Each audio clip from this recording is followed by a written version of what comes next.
জ্ঞান হচ্ছে ইসলামের অপর একটি নাম হচ্ছে জ্ঞান। যে ইসলাম যে সময় পৃথিবীতে এসেছিল সেই যুগটাকে আমরা এখনো বলি সেই যুগটা জাহেলিয়াতের যুগ।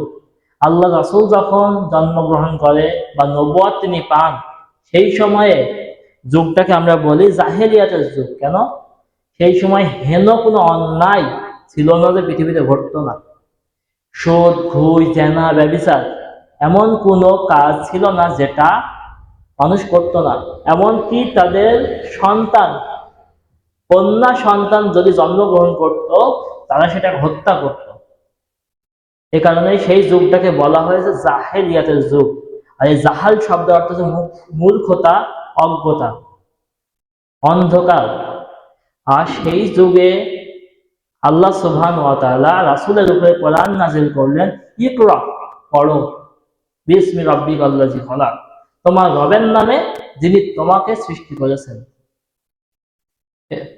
তো জাহেলিয়াত বা অন্ধকারের বিপক্ষে আল্লাহ সুবহানাহু ওয়া তাআলা যা নাযিল করলেন সেটা হচ্ছে জ্ঞান।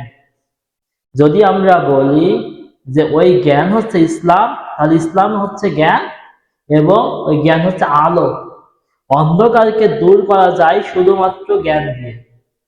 অন্ধকারকে যেমন আলো দিয়ে দূর করা যায়, ঠিক তেমনই সামাজিক জাহেলিয়াত দূর করা যায় একমাত্র ইসলামের জ্ঞান দিয়ে।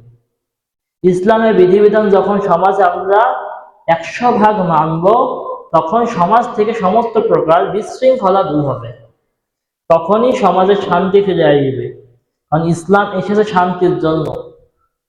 ইসলাম বিশৃঙ্খলা বা অশান্তি ইসলাম নিয়ে আসে না। ইসলাম বিশৃঙ্খলাকে পছন্দও করে না।